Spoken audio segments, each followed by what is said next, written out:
আসসালামু আলাইকুম রহমতুল্লাহ। প্রিয় ভাই ও বোনেরা, আজ আমরা আলোচনা করব কোরআনের একটি বিশেষ সূরা, সূরা আন-নাসর। আল্লাহর পক্ষ থেকে রাসূলুল্লাহ সাল্লাল্লাহু আলাইহি সাল্লামের প্রতি ছিল এক মহান বার্তা। ছোট একটি সূরা হলেও এর ভেতরে লুকিয়ে আছে বিশাল শিক্ষা ও ইশারা। 1 নম্বর আয়াতে আল্লাহ তাআলা বলেন, যখন আল্লাহর সাহায্য ও বিজয় আসবে। আল্লাহ কি বলেন? যখন আল্লাহর সাহায্য ও বিজয় আসবে।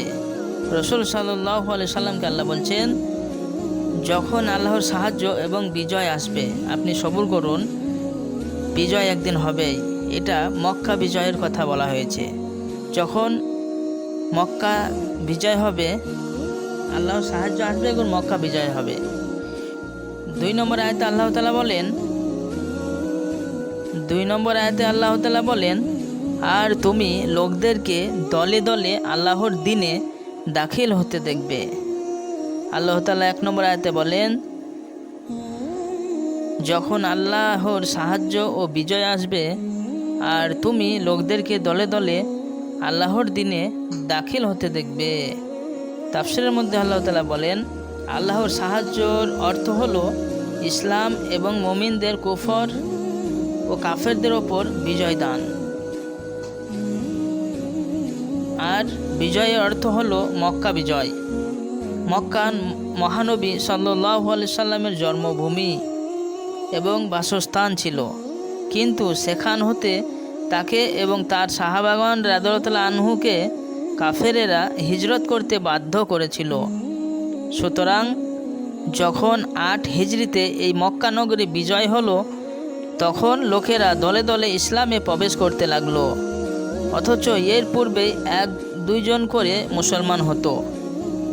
মক্কা বিজয়ের পর মানুষের নিকট এই বিষয়টি পূর্ণভাবে পরিষ্কার হয়ে উঠল যে তিনি আল্লাহর সত্য পয়গম্বর এবং ইসলামই হলো সত্য ধর্ম, যা অবিলম্বন ব্যতীত পরকালে পরিত্রাণ সম্ভব নয়।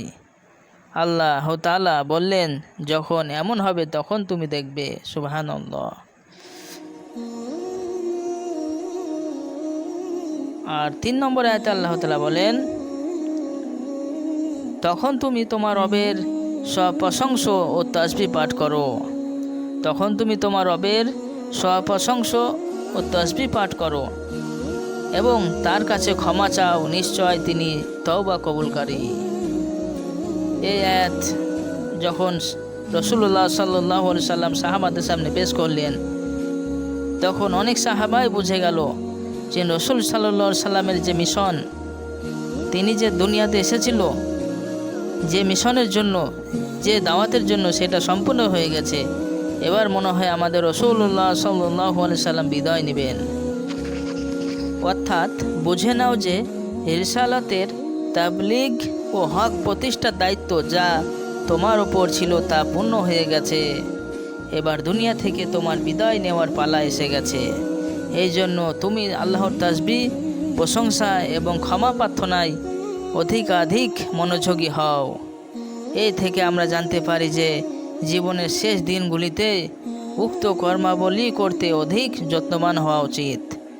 জীবনের শেষ দিনগুলিতে আমাদের বেশি বেশি আল্লাহ তাআলার ইবাদত করা উচিত।